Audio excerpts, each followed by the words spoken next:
유연절 후 5번째 주일 예배를 시작하겠습니다. 사람은 하나님의 형상으로 창조되었다고 성경이 말합니다. 우리가 시간과 공간으로 구성된 일상에 갇혀 살지만 동시에 거기에 묶이지 않는다는 뜻입니다. 이 사실을 믿기에 우리는 일상을 소중하게 여기면서 동시에 창조주 하나님을 향한 예배를 멈출 수 없습니다. 이제 모두 영과 진리 가운데서 오늘의 복된 예배 안으로 들어오십시오. 다 찬양하여라 전능왕 창조의 주께 내오나 주 찬양 평강과 구원의 주님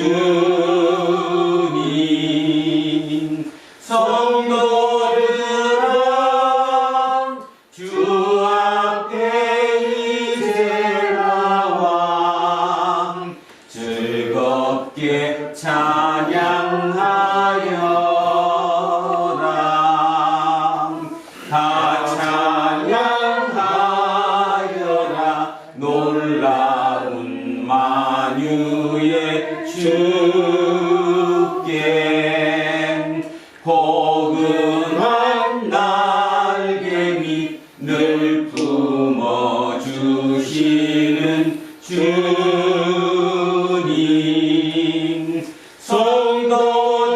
성도들아 주님의 뜻 아래서 내 소원 다 이루리라 다 찬양하여라 온 몸과 마음을 바쳐 이 세상 만물이 주 앞에 다 나와 찬양 성도들아 기쁨의 소리 높여 영원히 찬양하여라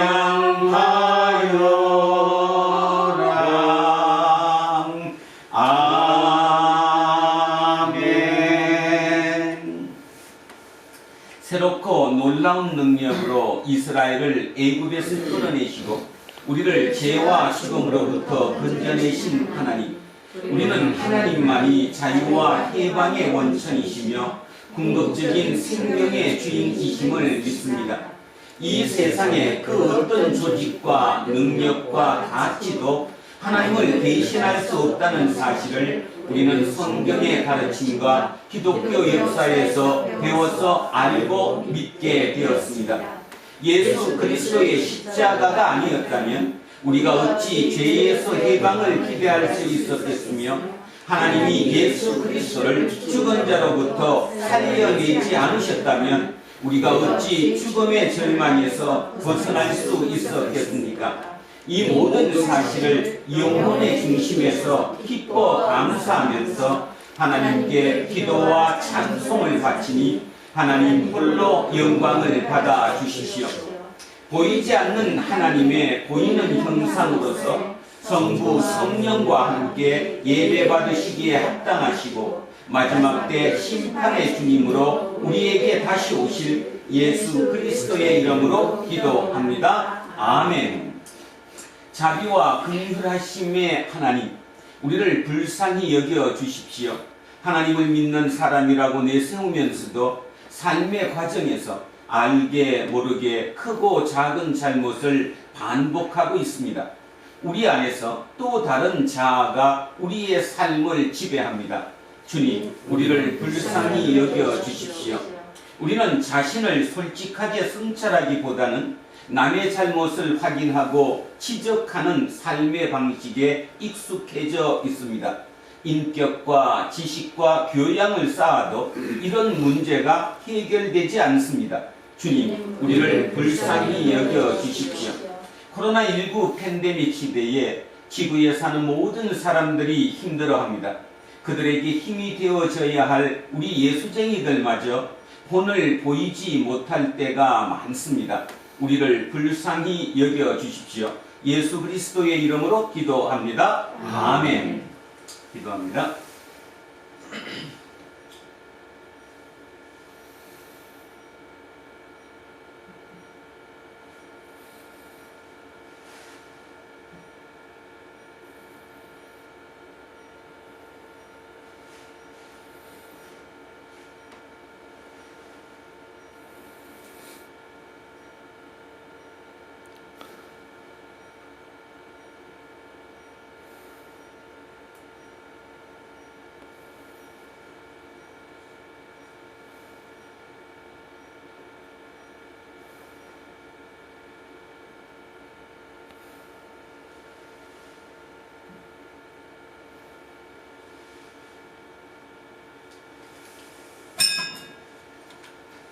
하나님의 은혜와 자비가 아니라면 우리는 종종 비루해지는 우리의 실존을 버텨내기가 어렵습니다. 저는 예배를 인도하는 목사로서 하나님의 은혜와 자비에 의지하여 그리고 교회의 2000년 예배 전통에 따라 예수 그리스도의 이름으로 여러분에게 선포합니다. 지금 참회의 기도로 바친 모든 것들은 용서받았습니다. 기뻐하십시오. 그리고 이웃의 잘못도 기꺼운 마음으로 용서하십시오. 아멘. 자, 자리에 다 앉아 주십시오. 찬송가 321장입니다.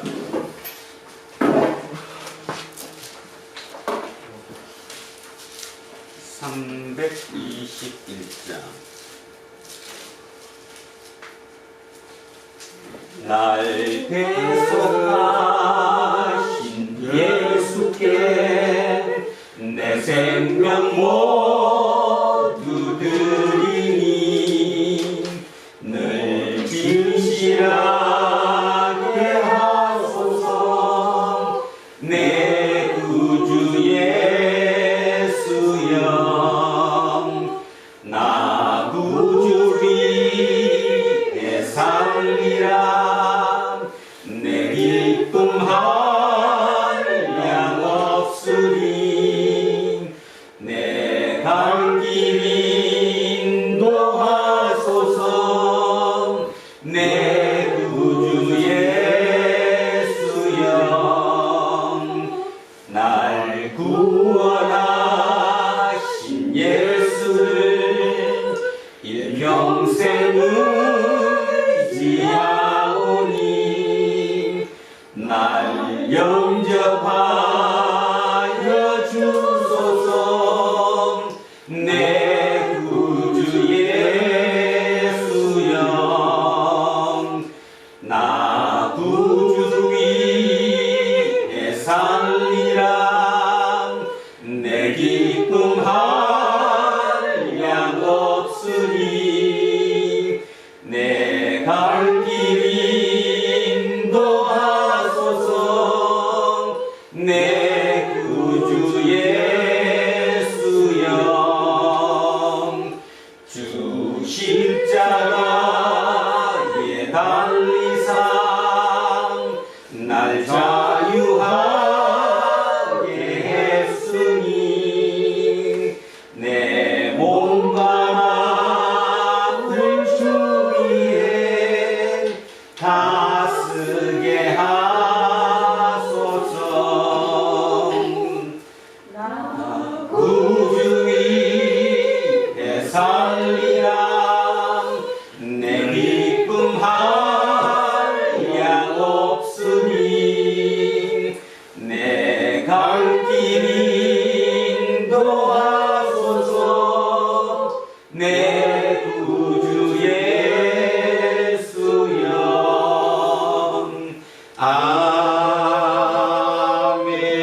아멘.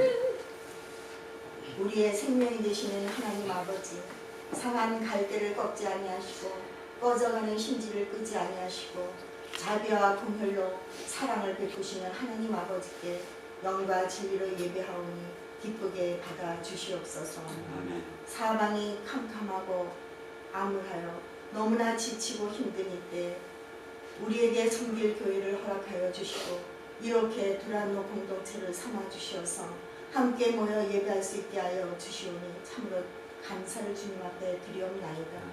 이 땅에 육이 전부인 것처럼 살아가고 있던 저희들에게 부활의 소망을 주시고 주님을 하루속히 만나기 위하여 과연 나는 어떻게 이 땅에서 살아가야 할지를 구체적으로 알게 하시고 깨닫게 하여 주심을 진심으로 감사를 드립니다. 이 백성이 나를 아는 지식이 없어 망한다고 탄식하셨던 하나님은 조금씩 말씀을 통해 알아가는 이 기쁨을 이제 우리만 누리는 것이 아니라고 말씀하시며 이곳에 작고 보잘것없는 두란노 교회를 세워주신 하나님 아버지, 앞이 보이지 않는 캄캄함 속에서도 하나님은 묵묵히 우리를 인도하여 주시어서 지금 이 순간까지 우리를 말없이 지켜보고 계심을 우리는 믿습니다. 우리를 통해 새로운 세상, 빛과 사랑과 평화와 겸손과 희망이 있는 세상을 만드시기 위하여서 주님은 말씀을 통해 깨닫게 하여 주셨사옵나이다. 코로나19로 인하여서 더욱 캄캄한 세상 속에서 우리가 이 세상의 작은 예수가 되어가는 삶을 살아갈 수 있도록 주여 우리를 도와주시옵시기를 간절히 원합니다. 내 삶 속에서 한 번도 하나님을 하나님 되시게 하지 못하였던 우리의 무지를 용서하여 주시옵시고 그동안 누가복음 강해를 통해 하나님이 우리를 사랑으로 고치시고 싸매시며 인도하여 주셨사오니 이제 나의 기쁨이 아니라 주님의 기쁨을 위해 나는 내 삶 속에서 어떻게 살아야 하는지 성령님 말할 수 없는 탄식으로 우리를 가르쳐 주시고 인도하여 주시옵시기를 간절히 원합니다. 기도 외에는 이런 이유가 나타날 수 없다고 하셨사오니 항상 기도하게 하여 주시어서 내가 주 안에 주님이 내 안에 사는 삶을 살아갈 때 우리 두란노 공동체가 이제는 일어나 빛을 발하는 삶을 살아갈 수 있도록 도와주시옵시기를 간절히 원합니다. 오늘도 말씀의 강단에 서신 우리 목사님을 위해 우리가 항상 기도하게 하여 주시옵시고 이 암울한 세대에 오직 주님만이 길이고 진리고 생명이시라고 외치실 때마다 사방에서 이 음성의 귀를 기울여 깨달아 주께로 돌아오는 귀한 역사가 나타날 수 있도록 주여 도와주시옵시기를 원합니다. 우리 목사님 피곤하지 아니하고 지치지 아니하시고 날마다 새 힘을 공급하여 주시어서 진액을 짜서 선포되어오는 하나님의 말씀이 이 세상 속에서 생명이 풍성하게 살아나는 역사가 날마다 나타나게 하여 주시옵시고 아름다운 열매를 맺을 수 있도록 주께서 도와주시옵소서. 예배를 주님 앞에 맡기오며 예수 그리스도의 이름으로 기도드리옵나이다. 아멘. 자, 기도하겠습니다. 주님의 말씀은 어두운 세상에서 생명의 길을 밝히는 등불이며 영혼을 풍요롭게 하는 참된 양식입니다. 우리는 지난 일주일 동안 세상에서 쏟아난 소리에 휩싸여서 살았습니다. 때로 감미롭기는 하나 무의미하며 때로는 감동적이기는 하나 기억할 필요가 없는 소리였습니다. 이제 모든 소리를 접고 오직 하나님의 말씀에 집중하기 원합니다. 우리를 붙들어 주십시오. 예수 그리스도의 이름으로 기도합니다. 아멘. 자, 첫째 말씀 갑니다. 이사야입니다. 구약성서 1015쪽입니다. 구약성서 1015쪽 이사야 40장 21절에서 31절까지 말씀입니다. 1015쪽 이사야 40장 21절에서 31절입니다.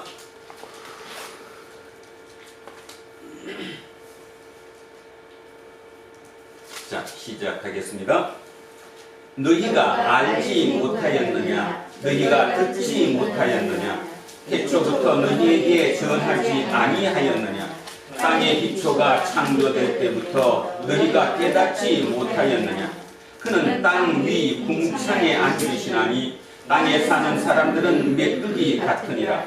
그가 하늘을 차일같이 펴셨으며 거주할 천막같이 치셨고 귀인들을 폐하시며 세상의 사사들을 헛되게 하시나니 그들은 겨우 심기고 겨우 부러졌으며 그 줄기가 겨우 땅에 뿌리를 박자 곧 하나님이 입김을 부시니 그들은 말라 회오리 바람에 불려가는 촉에 같도다.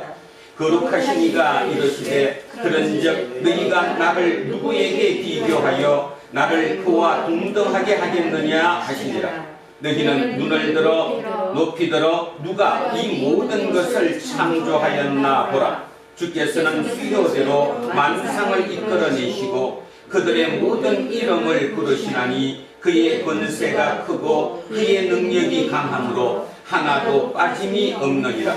야곱아 어찌하여 내가 말하며 이스라엘아 내가 이르기를 내 길은 여호와께 숨겨졌으며 내 송사는 내 하나님에게서 벗어난다 하느냐. 너는 알지 못하였느냐 듣지 못하였느냐. 영원하신 하나님 여호와 땅 끝까지 창조하신 이는 피곤하지 않으시며 곤비하지 않으시며 명철이 한이 없으시며 피곤한 자에게는 능력을 주시며 무능한 자에게는 힘을 더하시나니 소년이라도 피곤하며 곤비하며 장정이라도 넘어지며 쓰러지되 오직 여호와를 앙망하는 자는 새 힘을 얻으리니 독수리가 날개치며 올라감 같을 것이요 다른 박질하여도 곤비하지 아니하겠고 걸어가도 피곤하지 아니하리로다. 아멘. 자, 시편 성시교독 갑니다. 시편 147편으로 갑니다. 908쪽입니다. 908쪽 시편 147편입니다. 1절에서 11절까지 말씀입니다. 자, 147편 1절에서 11절 시작합니다. 할렐루야. 우리 하나님을 찬양하는 일이 선함이요 찬송하는 일이 아름답고 마땅하도다. 여호와께서 예루살렘을 세우시며 이스라엘의 흩어진 자들을 모으시며 상심한 자들을 고치시며 그들의 상처를 싸매시는도다. 그가 별들의 수요를 세시고 그것들을 다 이름대로 부르시는도다. 우리 주는 위대하시며 능력이 많으시며 그의 지혜가 무궁하시도다. 여호와께서 겸손한 자들을 붙드시고 악인들은 땅에 엎드러뜨리시는도다. 감사함으로 여호와께 노래하며 수금으로 하나님께 찬양할지어다. 그가 구름으로 하늘을 덮으시며 땅을 위하여 비를 준비하시며 산에 풀이 자라게 하시며 들짐승과 우는 까마귀 새끼에게 먹을 것을 주시는도다. 여호와는 말의 힘이 세다 하여 기뻐하지 아니하시며 사람의 다리가 없애다 하여 기뻐하지 아니하시고 여호와는 자기를 경외하는 자들과 그의 인자심을 바라는 자들을 기뻐하시는도다. 아멘. 자, 둘째 말씀 고린도전서로 갑니다. 신약성서 273쪽입니다. 신약성서 273쪽 고린도전서 9장 16절에서 23절까지 말씀입니다. 273쪽 고린도전서 9장 16절에서 23절까지입니다. 시작합니다. 내가 복음을 전할지라도 자랑할 것이 없음은 내가 부득불 할 일이라. 만일 복음을 전하지 아니하면 내게 화가 있을 것이로다. 내가 내 자의로 이것을 행하면 상을 얻으려니와 내가 자의로 아니한다 할지라도 나는 사명을 받았노라. 그런즉 내 상이 무엇이냐? 내가 복음을 전할 때에 값없이 전하고 복음으로 말미암아 내게 있는 권리를 다 쓰지 아니하는 이것이로다. 내가 모든 사람에게서 자유로우나 스스로 모든 사람에게 종이 된 것은 더 많은 사람을 얻고자 함이라. 유대인들에게 내가 유대인과 같이 된 것은 유대인들을 얻고자 하며 율법 아래에 있는 자들에게는 내가 율법 아래에 있지 아니하나 율법 아래에 있는 자같이 된 것은 율법 아래에 있는 자들을 얻고자 하며 율법 없는 자에게는 내가 하나님께는 율법 없는 자가 아니요 도리어 그리스도의 율법 아래에 있는 자이나 율법 없는 자와 같이 된 것은 율법 없는 자들을 얻고자 합니다. 약한 자들에게 내가 약한 자와 같이 된 것은 약한 자들을 얻고자 하며 내가 여러 사람에게 여러 모습이 된 것은 아무쪼록 몇 사람이라도 구원하고자 함이니 내가 복음을 위하여 모든 것을 행함은 복음에 참여하고자 함이라. 아멘. 자, 셋째 말씀 마가복음으로 내려옵니다. 54쪽입니다. 54쪽 마가복음 1장 29절에서 39절까지 말씀입니다.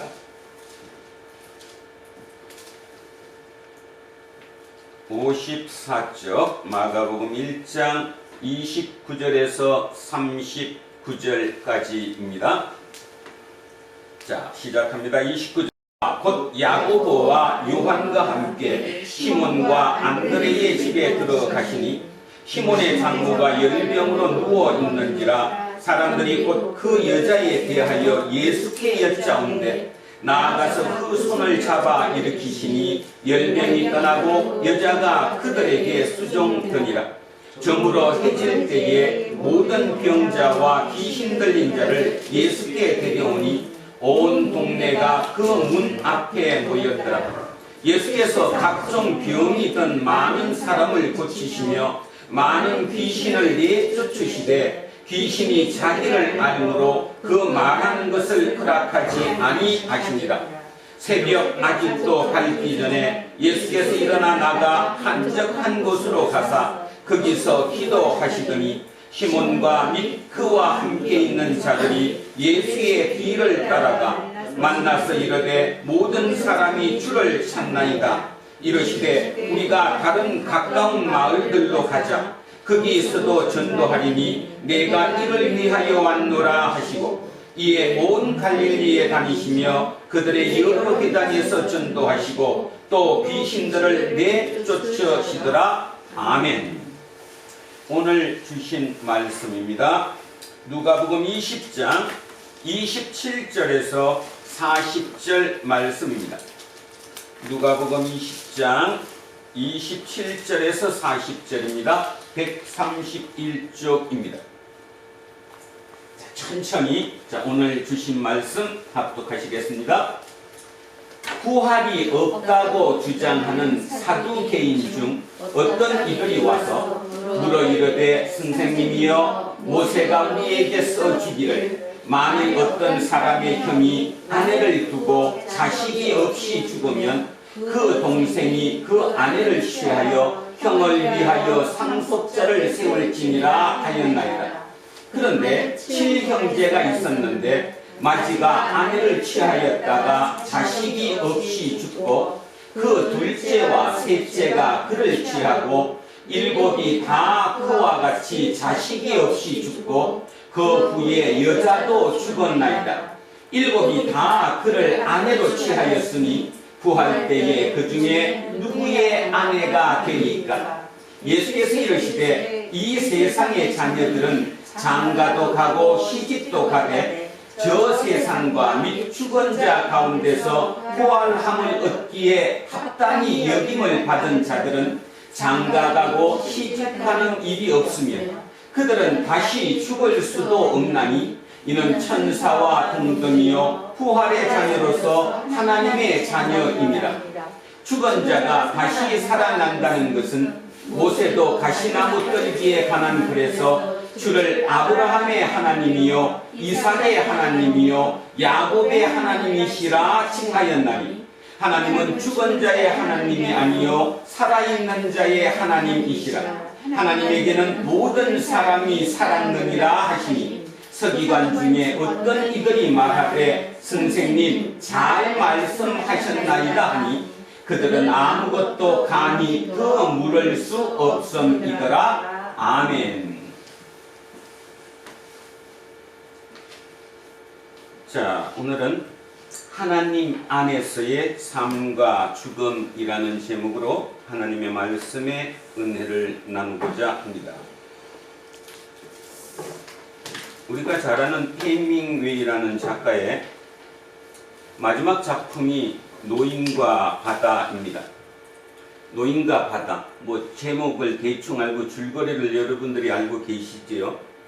그 노인 이름이 예사롭지 않습니다. 산티아고입니다. 산티아고. 자, 산티아고를 잠깐 예전에 한번 말씀드렸는데 한번 다시 말씀드리겠습니다. 앞에 있는 산, 영어로 saint라는 뜻이고요. 성 이런 뜻이죠. 성인이란 뜻입니다. 뒤에 있는 티아고를 영어로는 제임스라고 부릅니다. 그러니까 영어로 따지면 세인트 제임스입니다. 우리말로 바꾸면 뭘까요? 그러면 성 야고보이죠. 성 야고보. 이거를 스페인어로 산티아고 이렇게 얘기를 합니다. 산티아고. 이 스페인어로 산티아고를 그냥 발음 그대로 영어로 옮겨 놓은 거를 우리는 샌디에고 이렇게 얘기하죠. 그래서 미국의 지명 중에 샌디에고, 샌디아고 이렇게 있습니다. 자, 야고보를 다시 얘기합니다. 예수님의 제자 중에 그 야고보를 티아고, 그래서 성인이라는 걸 앞에 붙여서 산티아고라고 얘기하죠. 우리 알고 있는 산티아고 가는 길이라고 있습니다. 순례길이라고 얘기했던, 최장으로 따지면 프랑스 남부에서 스페인 북서부의 그 산티아고까지 가는 총 길이가 800km, 엄청나죠? 그래서 대개 한 달 정도 거리를 두고 거기 거리를 걷습니다. 걷기 하는 유일한 곳, 또 많은 곳에서 아이디어를 얻었던 곳, 그곳이 산티아고 가는 길이었고요. 많은 사람들이 그 길을 걷기를 합니다. 기회 되면 죽기 전에 한 번쯤은 한번 걸어봤으면 하는데요. 한 달 이상 걸린다고 하네요. 걷는다. 도대체 사람들은 왜 거기에 매력을 느끼고 한 달 이상 그 고통 속에 발이 짓물러 터지는데도 불구하고 그 길을 걸을까요? 왜 산티아고 길을 걸을까요? 무엇을 위해서? 그게 바로 인간입니다. 짐승은 그 짓 안 합니다. 그죠? 짐승은 어떤 의미를 가지고 800km를 한 달 동안 꾸준히 걷는다? 그런 일 하지 않죠. 유일하게 인간이라는 동물은 그런 일을 합니다. 자, 돌아가서 헤밍웨이도 그 작중에 노인과 바다라는 그 소설의 주인공 이름을 산티아고라고 지었습니다. 어떤 의미가 있었겠죠? 그 산티아고 그 어부가, 늙은 어부가 84일 동안이나 고기를 한 마리도 잡지를 못했습니다. 그러다가 어느 날 드디어 한 마리를 낚았죠. 자, 낚시 바늘에 무언가 크게 걸렸습니다. 청새치라고 하는 엄청난 고기가 걸려들었습니다. 사투를 벌였습니다. 그 고기를 잡기 위해서 고기와 줄당기기를 하는 엄청난 사투를 벌였죠. 그러면서 고백하는 고백이 뭐냐? 주보 뒤에 제가 써놨습니다. 꼭 읽어보시라. 그 빨간 글로 밑에 써놨습니다. 산티아고가 그 청새치와 줄당기기를 하면서 목숨을 건 사투를 벌이면서 그렇게 소리를 지릅니다. 인간은 패배하도록 창조된 게 아니야. 파멸을 당할 수 있을지는 몰라도 패배할 수는 없어. 한 번 더 읽겠습니다. 인간은 패배하도록 창조된 게 아니야. 파멸당할 수 있을지는 몰라도 패배할 수는 없어. 헤밍웨이는 노인과 바다에서 주인공 산티아고를 통해서 이렇게 고백을 합니다. 자, 여기 두 문장이 나옵니다. 파멸과 패배. 여러분은 그 결론을 다 알고 계시지요? 자, 산티아고는 그 고기 청새치를 드디어 감아서 자기 배 옆에다가 붙였습니다. 그런데 작살에 구멍난, 그죠? 그 구멍을 통해 피가 흘러내리고 상어떼들이 그 피냄새를 받고 공격을 합니다. 결국 돌아왔을 때 우리는 결과를 알고 있잖아요. 청새치가 뭐만 남았어요? 뼈만 남았어요. 여러분, 그 내용의 결과를 보면 산티아고라는 그 노인은 그 큰 물고기를 잡았습니다. 잡은 것까지를 따지면 굉장한 성공이지요. 그런데 그게 상어떼에게 공격을 받습니다. 그런데도 결국 그 상어떼와 사투를 벌이면서도 치고 말았습니다. 결론은 상어가 고기의 살을 다 뜯어 먹었으니까요. 그런데 소설은 이렇게 마무리를 합니다. 그날 저녁 그 산티아고는 아주 기쁜 마음으로 깊은 잠에 빠집니다. 우리 같으면 어떻게 해야 되는데? 열받아야 되잖아요. 내가 대박을 맞았는데, 엄청난 것을 얻었는데, 그걸 다 뺏기고 말았으니 원통해서 잠이 올까요? 그런데 해밍웨이는 그 아주 깊은 잠에 빠진 산티아고를 보여줍니다.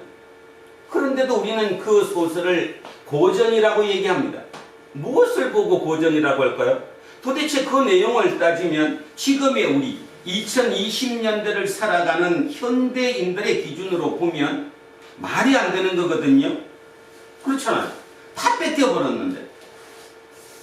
자, 여기에서 두 단어를 다시 등장하겠습니다. 파멸이라는 단어와 패배라는 단어입니다. 자, 산티아고는 뭐라고 얘기했다고요? 인간은 어떻다고요? 패배하도록 창조된 게 아니라고요?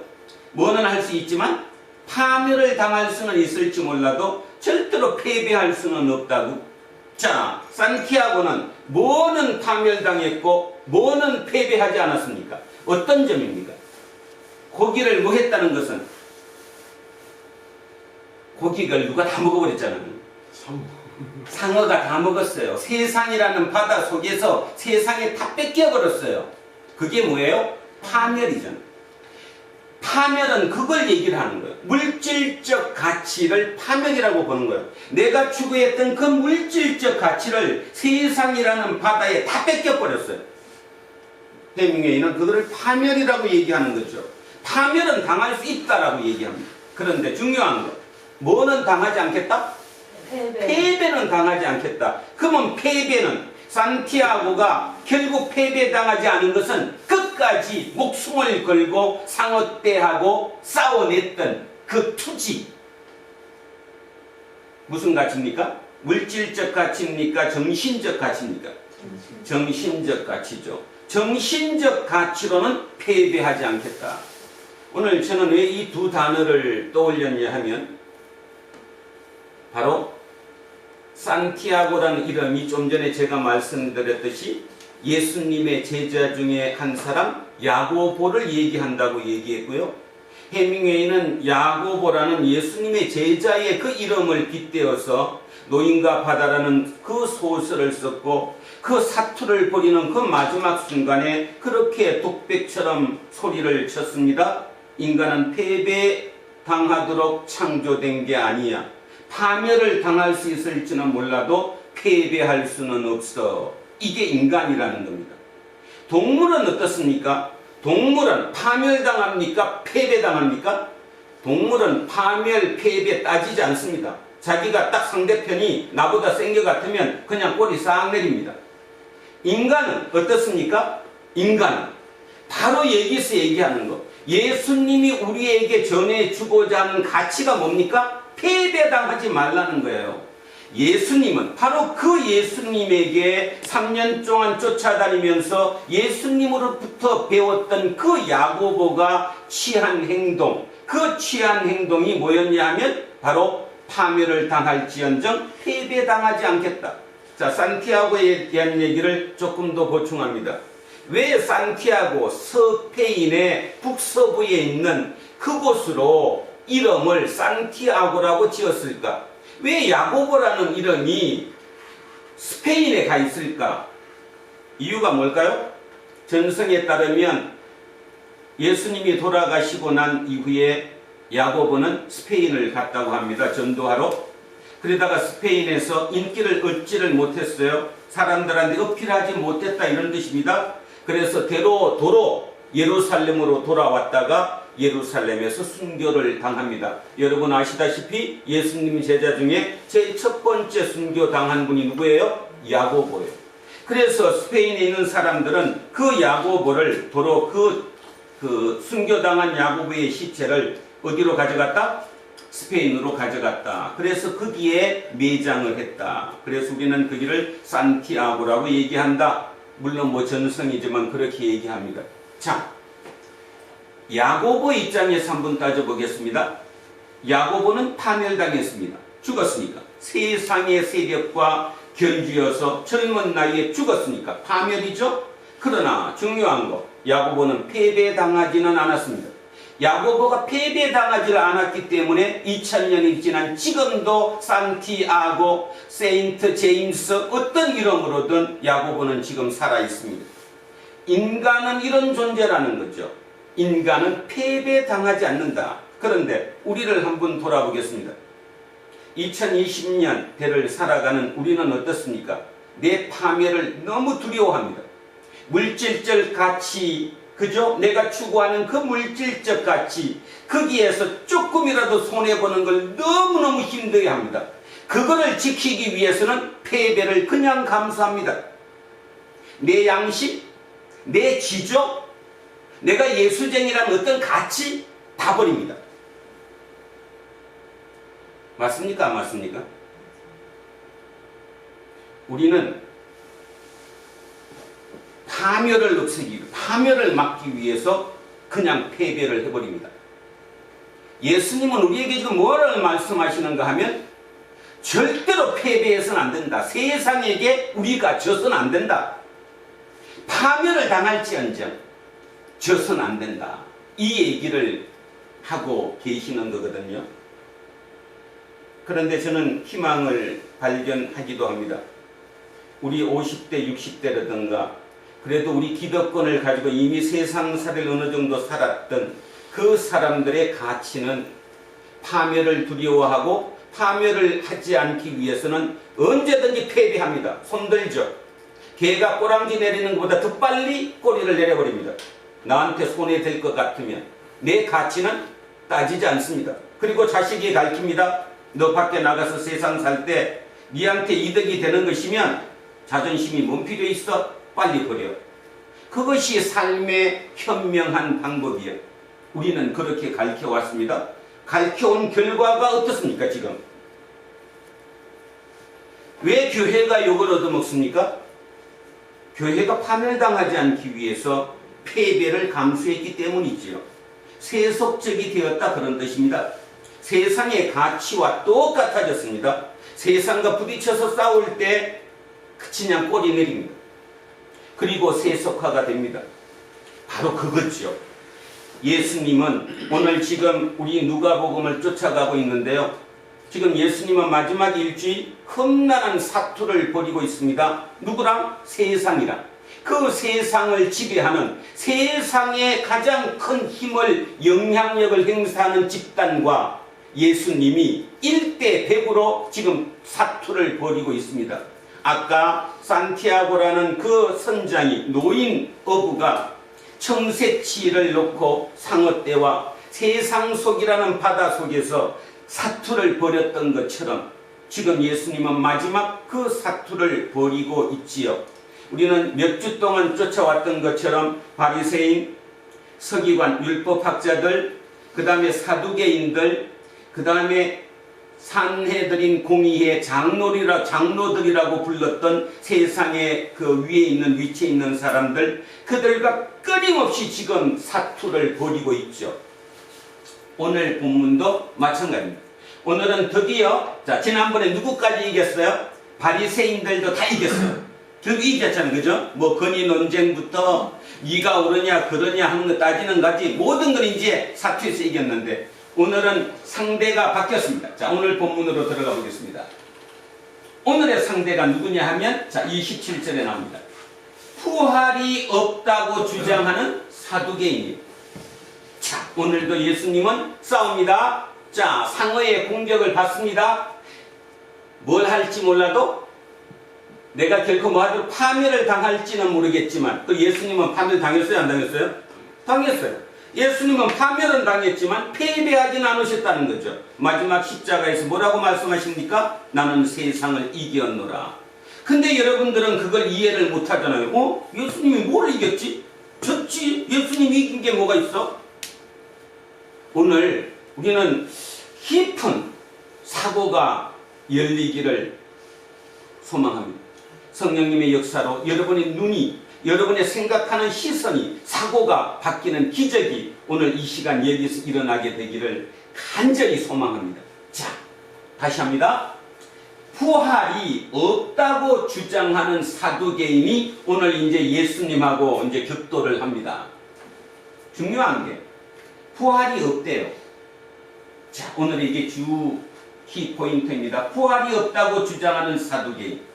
사두개인이 누군가에 대해서는 뭐 여러분 너무 잘 아시니까 짧게만 설명합니다. 사두개인들은 다윗 시대의 제사장이었던 사도, 그 사도의 후예다라는 개념으로 이름을 사두개인이라고 지었고, 이 사두개인들은 마카비 시대, 마카비가 혁명을 일으켜서 새롭게 이스라엘을 장악했던 그 시기에 바리새인들과 사두개인들 두 세력이 권력을 잡고 헤게모니 쟁탈전을 벌이다가 결국은 사두개인이 이겼습니다. 누구를 이겼어요? 바리새인을.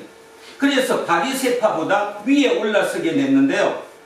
문제는 이제 바리새인들은 그래도 명수가 어느 정도 됐습니다. 요세푸스의 그 기록에 따지면 그 당시 바리새인들이 약 6,000명 정도 됐다고 그러니까 6,000명이면 고대 시대에 상당히 그래도 명수가 많은 거죠. 그게 어느 정도 된 거예요. 그런데 문제는 사두개인들은 완전 소수입니다. 극소수라는 거죠. 제사장 계급을 중심으로 한 정치 권력, 헤게모니 쟁탈전에서 승리해서 헤롯 대왕과 한편이 되어 있는, 그리고 로마와 한편이 되어 있는 그들, 그 소수의 사람들, 그들을 우리는 사두개인이라고 얘기하고요. 이 사두개인 중에 최고 대장이 대제사장이죠. 대제사장은 뭐도 가지고 있었죠? 지난번에 한번 설명드렸는데 로마의 지배 속에 있었지만 뭐에 대해서는, 종교에 대해서만큼은 뭐가 있었다고요? 산헤드린이라는 의회가 있었다고요. 자치라는 거죠. 자치. 로마의 그 타치를 받지 않고 우리끼리 자치할 수 있는 종교적인 자치권을 가졌던 산헤드린. 그 산헤드린의 의장이 누구예요? 대제사장입니다. 대제사장은 자동적으로 산헤드린의 의장이 되어 있는 거예요. 그러니까 이들이, 사두개인들이 소수이긴 하지만 이스라엘 중에 가장 위에 있는 사람들이죠. 자, 여기서 중요한 거, 우리는 의문을 가질 수밖에 없습니다. 아니, 제사장이면 성직자인데 성직자 중에 가장 위에 있는, 레벨이 있는 가장 높은 곳에 있는 곳인데, 그리고 그때는 지금이랑 틀려서 종교 권력이 정치 권력을 장악하고 있던 그 시대인데 이들이 도대체 왜 부활이 없다라고 주장을 할까? 여러분, 기분 나쁘시지만 대답은 하지 마시고 자기 마음속으로 한번 생각해 보십시오. 지금 우리는 대한민국에 예수를 믿는 사람들이 참 많습니다. 적게 잡아도 800만은 넘을 거고요. 뭐 많이 잡으면 1200만 명까지라고 얘기하지만 어쨌든 뭐 800이라고 잡습니다. 대한민국 인구 중에 약 800만 명이 예수쟁이입니다. 예수쟁이라는 말 뜻은 예수를 믿는다는 뜻이지요. 그런데 질문하고 싶습니다. 800만 명이 부활을 믿을까요? 안 믿을까요? 지금 여기 아주 소수로 몇 명이 안 모여 있지만 대답하지 마시고 여러분 마음속으로 나는 지금 부활을 믿는가 안 믿는가 진지하게 한번 생각해 보십시오. 안 믿습니다.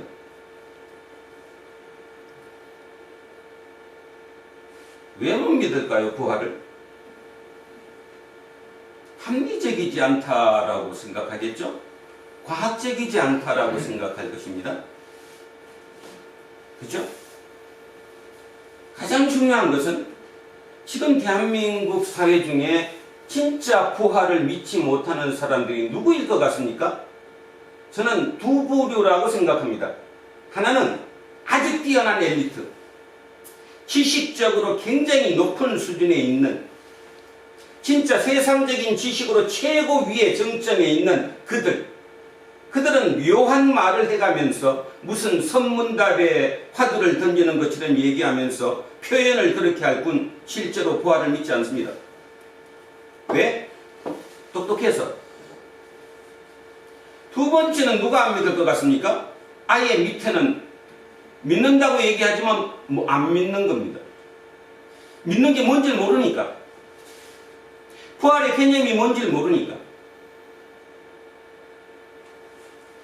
그러면 사두개인들을 제가 좀 전에 이렇게 설명했습니다. 극소수라고.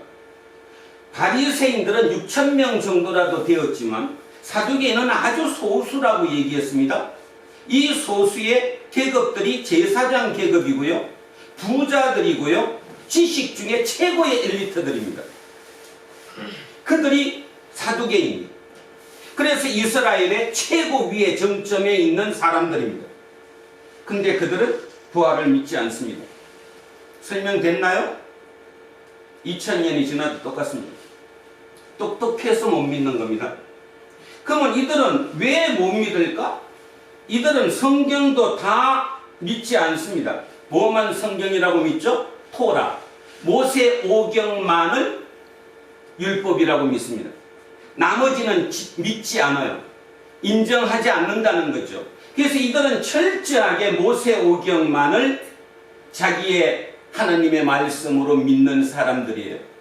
그런데 그 모세 오경이라고 부르는 그 책 중에 부활이라는 표현이 나온 것이 한 곳도 없어요. 여러분은 부활이 성경에 몇 군데 나오긴 나옵니다. 욥기에도 있고 시편에도 있고요. 그런데 모세오경에는 그 부활이라는 직접적인 어떤 표현을 써서 나온 부분은 한 곳도 없습니다. 호로 사두개인들은 부활을 절대로 믿지 않습니다. 그럼 두 번째, 왜 이들은 부활을 믿지 않을까 생각해 보니까 부자예요. 쉽게 얘기하면 이 세상이라는 이 삶 속에서 아까 산티아고처럼 투쟁할 이유가 없어요. 그죠? 지금 대한민국 1%, 2%도 똑같다고 생각합니다. 그들은 투쟁할 이유가 없어요. 그냥 가만히 있어도 밑에서 다 알아서 해줄 분들은 잘 굴러가요. 그들에게 무슨 부활이 왜 필요할까요? 이 땅의 삶을 영원히 이어지는 게 목적이죠. 불로장생이 목적이지 부활의 의미는 필요 없는 거죠. 그러면 실제적으로 부활이 예수님 시대에는 왜 부활에 대해서 많이 퍼져 있었을까? 그 이유는 바벨론 포로 때문입니다. 바벨론으로 포로로 잡혀갔던 그 시기 이후 이스라엘 사람들은 생각의 변화가 왔습니다. 여러분, 바벨론 포로가 대충 언제인지 아십니까? 586년입니다. 정확하게 따지면 주전 586년 그 당시, 그러니까 주전 6세기예요. 그 주전 6세기를 우리는 세계사 가운데 뭐라고 부르느냐 하면 추계시대라고 부릅니다. 추계시대. 뭔 뜻이냐 하면 580년 고근교, 그러니까 400년에서 500년 그 사이에 그때는 중국과 그리스, 로마 연결이 됐을까요? 안 됐을까요? 됐을 것 같아요? 안 됐을 것 같아요? 안 됐어요. 전화도 없었고요. 가지도 못했고요. 아무도 없었어요. 그런데도 불구하고 인류 역사의 현인이라고 부르는 의식을 가진 사람들이 탄생했다는 겁니다. 누구입니까? 중국의 공자, 인도의 누구의 인도의 석가, 붓다. 그 다음에 넘어가서 그리스의 누구예요? 소크라테스. 이런 사람들이 같은 시대에, 그러니까 비슷한 시대에 서로 다른 곳에서 일어났다는 거죠. 인류가 깨어나기 시작했다는 거죠. 그래서 사람들은 얘기합니다. 그럼 어떻게 그렇게 비슷한 시대에 그렇게 석가와 공자와 소크라테스가 나타나서 인간이 누군가에 대해서 얘기를 하게 됐을까? 얘기하죠. 모릅니다. 답은 모르는 게 정답이죠. 근데 이제 개인적으로 생각하면 그래, 하나님이 계시니까 당연히 하나님이 우리를 창조하셨다면 그때 그런 일이 일어났을 수도 있겠다. 뭐 그렇게 추측하겠죠. 자, 어쨌든 그 시대에 그 시대에 소크라테스는 뭐를 믿었을까요? 드디어 소크라테스는 이걸 믿었습니다. 아, 인간은 영혼이 있고 육체가 있어. 육체라는 이 육체가 인간의 영혼을 가둬놓고 있는 거야. 죽음이 뭐냐? 죽음은 육체를 벗어나는 거야. 그러니까 이 육체에 가둬져 있던 영혼이라는 것이 죽음을 통해서 이거를 탈피해 갖고 나가는 거야. 자유야. 이걸 우리는 뭐라고 그래요? 영혼불멸설이라고 합니다. 인류 역사에 처음으로 이제 하나가 나타났습니다. 아, 인간은 영혼은 불멸, 죽지 않는다. 육체가 영혼을 가두고 있는 것뿐이다. 영혼불멸설입니다. 질문합니다. 지금 우리가 믿는 예수 그리스도, 지금 우리가 믿는 기독교가 영혼불멸설일까요? 아닙니다. 자, 두 번째, 기독교에서 얘기하는 것은 바벨론 포로 이후에 사람들은 절망을 받습니다. 아, 우리가 망할 수 있구나. 우리가 죽을 수 있구나. 그래서 그들이 만들어낸 게 뭐죠? 종말론입니다. 정확히 따지면 종말 부활론이에요. 인간이 종말한다. 인류가 종말할 때 우리는 다시 육의 몸으로 태어난다. 이거를 종말 부활론이라고 얘기합니다. 그러니까 다시 얘기하면 비슷한 시기에 그리스라고 하는 소크라테스는 뭐라고 생각했냐 하면 그 시대에는 영혼은 불멸한다. 육이 영을 붙잡고 있다. 육의 감옥을 벗어나면 영은 자유로워진다. 이게 영혼 불멸설. 그래서 여러분 아시다시피 소크라테스는 쉽게 죽었어요. 그죠? 아주 쉽게. 뭐 죽음에 대해서 전혀 두려워하거나 어떤 거 없이 그냥 독배를 마시고 그냥 죽었어요. 그 생각을 가지고 있었기 때문에. 그런데 이스라엘 사람들은 조금 생각이 틀렸어요. 우리가 망했다니, 우리 같은 선민이 하나님이 우리를 망하게 했다니, 그러니까 종말에 우리는 다시 태어날 수 있어. 그 소망을 갖게 됐죠. 그래서 나온 게 다니엘서입니다. 다니엘서는 바로 바벨론 포로기의 이후에 그들이 만들어낸 책이라고 얘기했습니다. 자, 신약시대도 마찬가지입니다. 요한에 의해서 만들어진 요한계시록에도 똑같은 얘기입니다. 종말론입니다. 종말에 우리는 몸으로 부활한다는 거죠. 그래서 우리는 기독교의 부활, 기독교의 죽음은 약간 차이가 난다는 뜻입니다. 자, 그러면 다시 이제 일로 돌아오겠습니다. 왜 사두개인들은 부활이 없다라고 믿었을까? 좀 전에 설명드렸듯이 이들은 부유층입니다. 인텔리층입니다. 쉽게 따져서 1%에 해당하는 맨 위에 있는 사람들입니다. 그들이 원하는 게 아무것도 없어요. 그냥 이 땅에 영원히 사는 게 가장 좋은 거예요. 근데 인간은 죽어요. 그러면 인간은 죽으면 끝이라는 거죠. 죽음이 끝이라고 생각했어요. 이들은 죽으면 인간은 그냥 소울이라고 하는 땅 밑 지하 세계로 그냥 내려가 버린다라고 생각했지, 뭐 다시 태어난다 이런 생각하지 않았다는 겁니다. 자, 그래서 부활이 없다고 주장했던 사두개인. 여기서 마지막 이렇게 정리 한번 하겠습니다.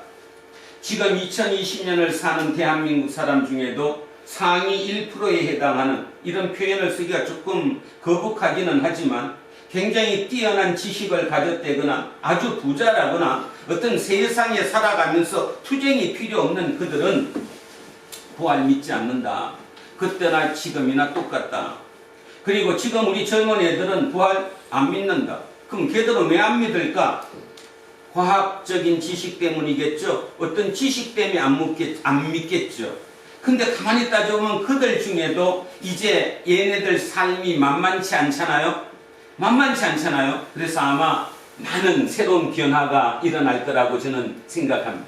자, 그래서 어쨌든 부활이 없다라고 주장하는 사두개인 중에서 어떤 이들이 와서 이제 예수랑 붙는 겁니다. 지금 마지막 사투를 벌이는 거예요. 이제 다시 합니다. 상대가, 지금까지 상대는 바리새인들, 장로들 이런 사람이었는데 그들이 물러가고 새로운 사람이 내 상대로 떠올랐습니다. 사두개인이라고 얘기했습니다. 물어 이르되 선생님이여, 모세가 우리에게 써주기를. 자, 왜 이 말 썼을까요? 자기들은 모세 오경만 믿는다 이런 뜻이에요. 그러니까 자기들은 성경 자체가 모세오경만을 믿으니까 그 성경 보면 자기들이 가지고 있는 성경을 보면 이렇게 쓰여 있다는 겁니다. 만일 어떤 사람이 형이 아내를 두고 자식이 없이 죽으면 그 동생이 그 아내를 취하여 형을 위하여 상속자를 세울지니라 하였느니라. 신명기에 있습니다. 가서 읽는 건 생략하겠습니다. 시간이 해서 나중에 찾아보십시오. 신명기 25장에 있습니다. 이 얘기는 신명기로 갈 필요 없이 우리 얘기로 한번 하겠습니다. 우리 고대에, 우리나라 고대 시대에 고구려와 부여에 있었던 제도입니다. 명칭이 뭐죠? 형사치수혼입니다. 형이 뭐하면 사, 죽으면 취한다. 누구를? 형수를. 취해서 혼이 난다 이 뜻이에요. 형사치수혼. 우리나라 고대 시대에 고구려와 부여에 있었던 형사치수혼은 무엇이에요? 말 그대로 형수가 시집을 왔어요. 형님이 빨리 죽었어요. 그러면 그 형수를 어떻게 해야 되느냐? 자, 어떻게 해야 된다는 거예요? 둘째하고 살아야 된다는 거죠. 우리 집으로 시집 왔기 때문에. 왜 그랬을까요? 겉으로 표현되는 것은 이것입니다. 인간이 인간 도리를 해야지. 저 사람이 과부가 되면 자기 집으로 돌아가든가 삶이 어려울 거 아니야? 우리 집으로 시집을 왔으니까 우리 가문에서 저 사람에 대해서 책임을 져야 해. 이게 이제 겉으로 보이는 하나. 두 번째는 어차피 지금 우리의 후손이 없으니까 후손을 만들기 위해서는 둘째하고 살아서 애를 낳아야지. 그래야 형에 이어지는 거지. 형의 삶이 이어진다는 거예요. 형은 죽었지만 그 형수가 있으니까 형수가 둘째하고 살아서 놓은 아이가 형의 아들이 되는 거거든요. 그런 입장이니까 이어진다라고 본 거죠. 그런데 조금 더 깊이 노골적으로, 겉으로 드러나지 않은 노골적으로 들어가면 그게 뭔 뜻일까요? 그게 노동력입니다. 우리 집으로 온 노동력이 우리 가문에서 떠나버리면 노동력이 상실되는 거예요. 그죠? 큰일 나죠. 두 번째, 그거보다 더 중요한 거. 만약에 형님이 결혼하면서 땅떼기가, 땅떼기라고 합시다. 그냥 땅이 요만큼 있었어요. 형수가 그거 가져갈 거 아니에요. 팔아서 가져가든가. 그러면 내 재산이 줄어드는 거예요. 이스라엘도 마찬가지예요. 이스라엘도 땅을 분배받았잖아요. 그래서 우리 가문 거잖아요. 그런데 만약에 형님이 돌아가셨어요. 근데 형수가 그 땅 팔아갖고 가버리면 어떻게? 말도 못하고? 그것을 막기 위한 방법으로 생긴 거, 그것이 바로 형사치수혼입니다.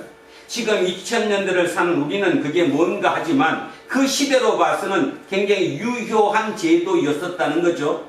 그 형사치수혼, 그 제도를 가지고 사두개인들이 예수한테 지금 덤비는 거예요. 덤비는 거, 싸움을 하는 거예요. 지금 사투를 벌이고 있는 거라고요. 좀 전에 이런 말씀 드렸습니다. 사두개인은 뛰어난 인텔리였다고. 세상의 가장 최상위층의 지식을 가졌던 인텔리라고 얘기했습니다. 그들이 이게 섣불리 그냥 던졌겠어요?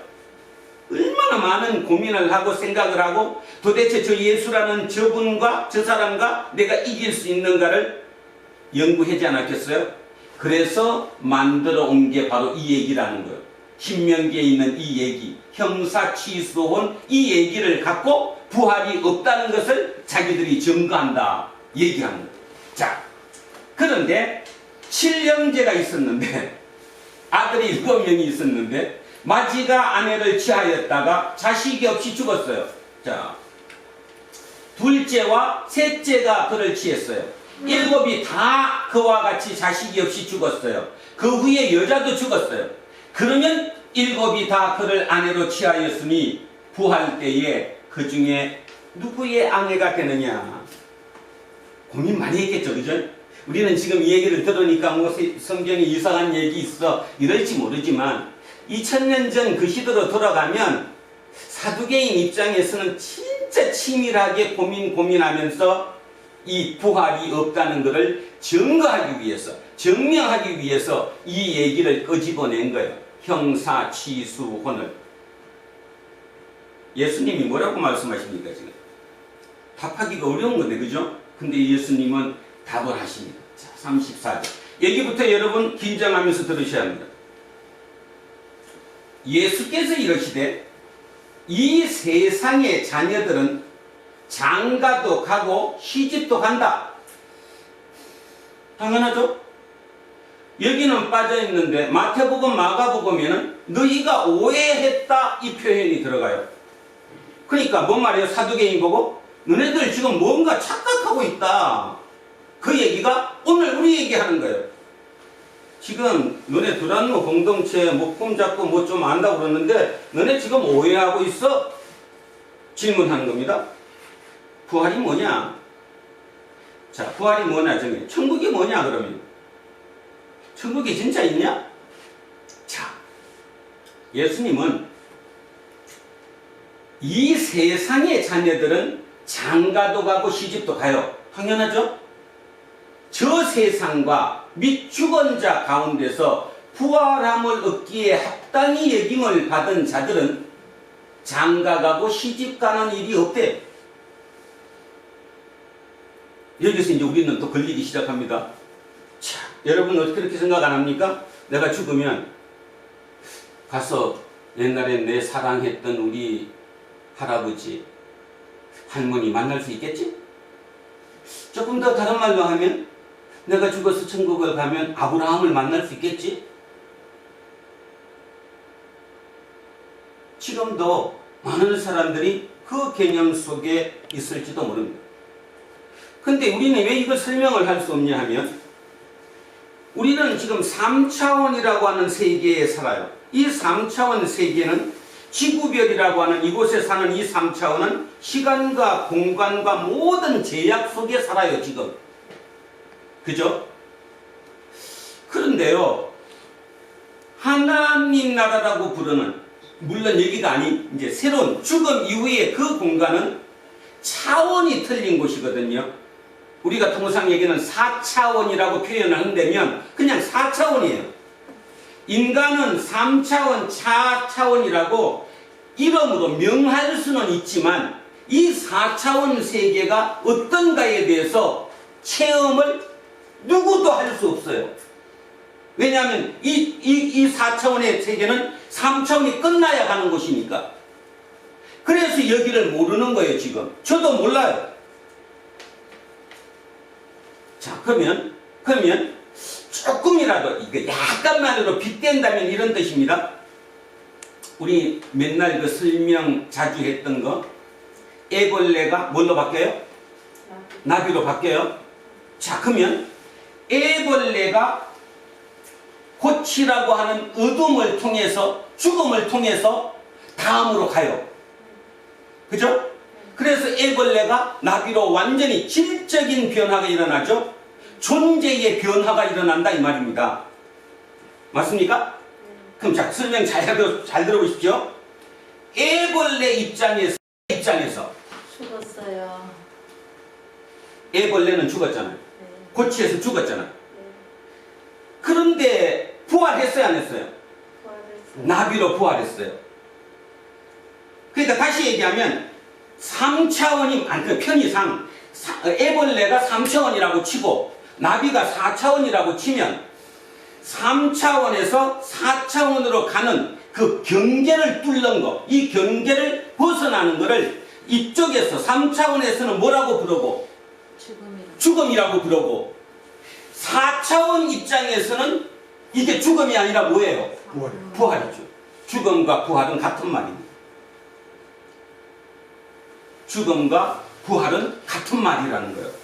우리 쪽에서 보면, 내가 인간의 몸을 입은 이 상태에서 보면 우리 할머니가 돌아가셨어, 뭐 우리 삼촌이 돌아가셨어, 우리 아버지가 돌아가셨어, 죽었다고 얘기하는 거지만 4차원의 입장에서 보면 부활한 거예요. 그래서 부활과 죽음은 같은 말이에요. 경계를 벗어난 거예요. 이 경계를 벗어나는 그 행위가 죽음이라는 형태로 보여지는 거죠. 자, 죽음과 부활 설명했습니다. 그럼 두 번째, 이 3차원과 4차원은 차원의 변화이지, 여기서 지금 이 질문이 잘못된 게 뭐예요, 지금? 사두개인들이 지금 뭐를 놓친 거예요? 4차원이 죽음 이후의 부활이 3차원의 삶의 연장이라고 본 거잖아요. 그죠? 네. 여러분 중에도 그럴 수 있는데 지금 오늘 그 중요한 거 얘기한다고 했습니다. 물론 다 알 수는 없지만 그래도 우리의 시선이 약간은 바뀔 수 있어야 된다는 거죠. 시선이 바뀌는 게 구원입니다. 그게 바뀌지 않으면 구원이라는 게 있을 수가 없는 거예요. 자, 다시 한번 나갑니다. 죽음과 부활은 같은 말이다. 내 쪽에서 보면 죽음이지만 저쪽에서 보면 차원의 변은 저쪽에서는 부활이 되는 거다. 그럼 두 번째, 여기서 사두개인들이 질문을 잘못한 이유가 뭐냐 하면 여기 3차원의 삶에 그대로 4차원으로 이어진다라고 봤다라는 거예요. 그래서 이들이 착각한 거다. 예수님이 그래서 말씀하시는 거예요. 너네 오해했다. 거기는 뭐도 안 한다? 장가도 가고 시집도 가는데 거기는 장가 가고 시집 가지 않는다. 그들은, 자, 중요한 겁니다. 죽을 수도 없다. 그들은 죽을 수도 없다. 천사와 동등하다. 부활의 자녀로서 하나님의 자녀이다. 자,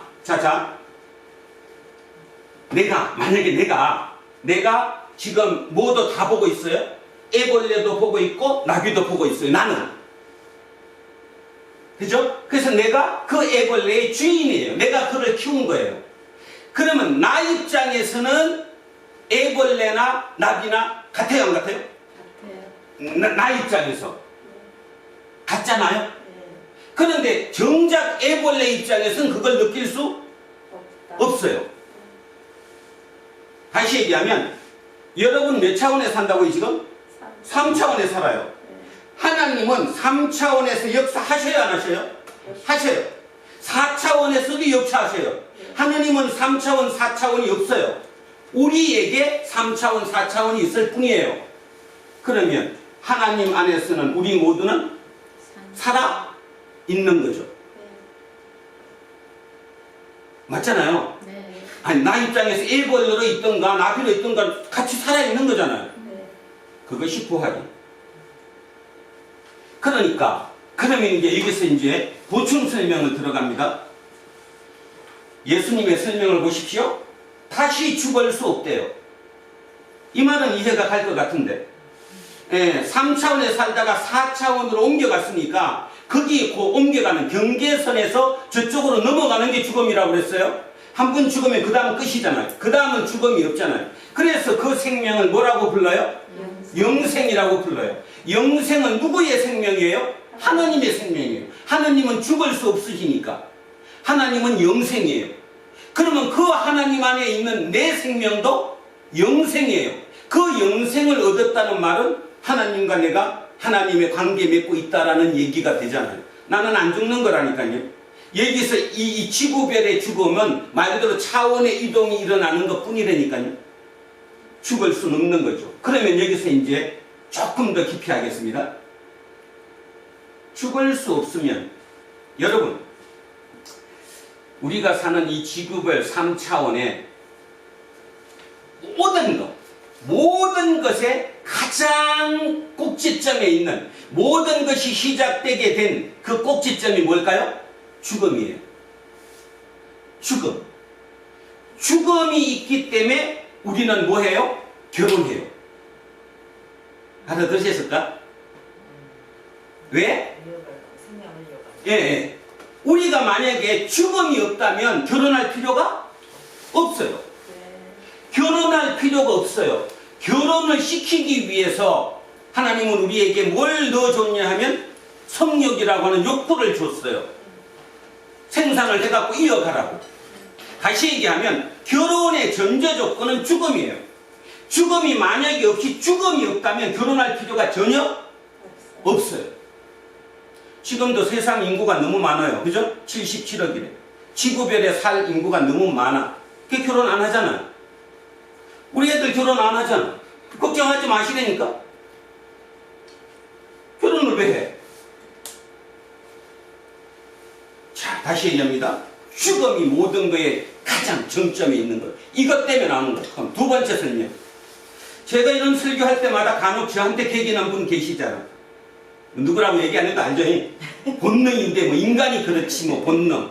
자, 인간의 본능도 뭐 때문에 생겼어요? 죽음 때문이죠. 살기 위해서. 죽음이 없다면 삶도 없는 거예요. 안 그래요? 네. 죽음 때문에 삶이 있는 거고, 살기 위해서 내 본능, 가장 최적화된 기본이 세팅되어 있는 거거든. 그게 본능이거든요. 그죠? 그러면 이제 조금 감이 오시죠? 부활 생명은 영생이에요. 그 영생은 누구한테 있을 때만이에요? 하나님에게 있을 때만. 내가 하나님의 자녀라고 부르고 하나님께 내가 관계를 맺고 있는 동안만큼은 내 생명은 영생이에요. 그래서 영생은 구원이에요. 영생은 구원. 그러면 결론적으로 영생을 얻은 자들은 아까 산티아고처럼 무슨 가치가 더 커요? 물질적 가치가 더 커야 돼요? 정신적 가치가 커야 돼요? 그렇지. 예수님은 지금 우리에게 그거 가르쳐주는 거예요. 근데 웬걸? 지금 예수는 뭐예요?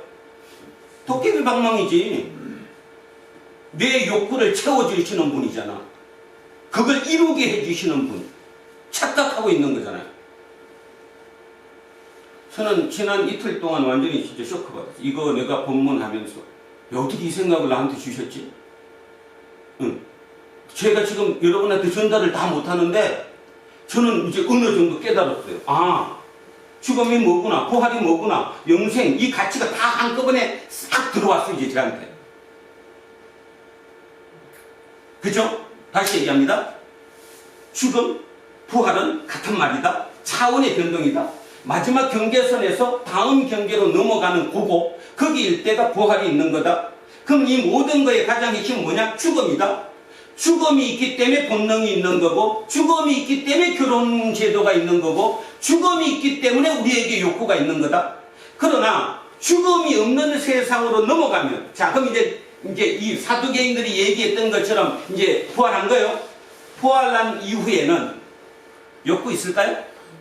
필요가 없어요. 결혼할 필요 없어요. 그죠? 뭐 행복, 불행, 본능 이런 거 따질 필요가 없어요. 근데 우리는 그것밖에 얘기를 못해요. 왜냐하면 체험을 못하니까. 그래서 제가 뭐 옛날에 뭐 천국 갔다 왔다고 하는 그 책들 다 거짓말이라는 거 확실히 알겠어요. 왜? 천국을 가봤더니 뭐 2층 집이 있고 3층 집이 있고 뭐 그냥 좋은 게 있고, 그지? 그래갖고 누구는 거기 갔더니 거기 살고 있고. 그렇다면 그거는 누구랑 똑같아요 지금? 사두개인이랑 똑같죠. 똑같이 이 땅의 삶이 연장된 것 뿐이잖아요. 천국은 그곳이 될 수 없는 거예요. 그죠? 절대로 될 수 없는 거예요. 천국은 그래서 지금 우리가 상상하는 것처럼 여기와 똑같은 체제에 똑같은 인식하는 그 사고의 연장이 아니라는 거예요. 그래서 표현을 할 수 없다라는 거예요. 막연하겠지만 마음속으로 한번 그 눈이 열리기를 소망합니다. 우리에게 그 눈이 제대로만 열리면 예수가 다시 한번 제대로 보일 겁니다. 그리고 예수님이 결코 바보가 아니었다는 것. 아까 얘기했던 산티아고가 그 성새치를 잡아갖고 그저 그 바닷속에서 상어와 결투를 벌여서 뼈다귀밖에 안 남았는데도 그날 저녁에 그 기쁜 잠을 잘 수 있었던 이유가 무엇인지를 요만큼은 알 수 있었다. 남 얘기로 듣지 말고 진짜 내 얘기로 들으면, 2021년을 살아가는 대한민국의 가치관으로 들으면 청새치를 다 잃어버린 그 산티아고는 바보 중에 바보인데, 말이 안 되는 사람인데 왜 그 이미 다 버릴 걸 그냥 버리고 오지? 왜 싸우고 와? 그런데 자기는 패배할 수 없다라고 얘기하는 그 의미가 무엇인지, 해밍웨이가 그 글을 썼을 때 도대체 그 의미가 무엇이었는지, 그게 우리에게 주는 메시지가 뭐였었는지 저는 새롭게 이번 주에 읽혔습니다. 그래서 여기 한번 천천히, 진짜 한번 천천히 생각해 보십시오. 자, 예수께서 대답하십니다. 이 세상의 자녀들은 장가도 가고 시집도 간다. 저 세상과 죽은 자 가운데서 부활함을 얻기에 합당히 여김을 받은 자들은 장가가고 시집가는 일이 없다. 그들은 다시 죽을 수도 없다. 죽음이 없다. 거기는 영원하다. 이는 천사와 동등하다. 우리는 지금 천사라는 걸 알아요. 천사가 몸으로 있어요? 영으로 있어요? 영으로. 그래서 우리는 그걸 몇 차원이라고 불러요? 4차원의 존재라고 불러요. 4차원의 존재로 있어요, 그냥. 그래서 우리는 그런 4차원의 존재가 된다는 거예요. 부활의 자녀로서 곧 하나님의 자녀예요. 그러면 왜 하나님의 자녀입니까? 하나님은 아까 얘기했듯이 내가 아까 애벌레와 나비의 주인인 것처럼 하나님은 3차원의 주인이고 4차원의 주인이고 5차원의 주인이고 창조주예요. 그 안에서는 모두 살아있는 거예요. 단지 조건이 있어요. 조건이 뭐예요? 내가 하나님 안에 있어야 돼. 내가. 그것이 믿음이에요. 그게 예수께서 우리에게 주시는 믿음이에요. 근데 많은 경우 하나님 안에 없어요. 교회 안에 있을지는 몰라도 하나님 안에는 없어요. 아니, 여러분 방문해 보셔야 합니다. 교회 안에 있는 사람은 많습니다. 과연 여러분이 하나님 안에 계신가요?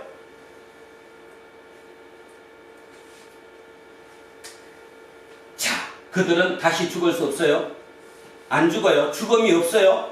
죽음이 없기 때문에 결혼이나 이런 제도가 필요 없어요. 본능도 필요 없어요. 그러니까 그곳은 경쟁도 없어요. 상상이 안 가요.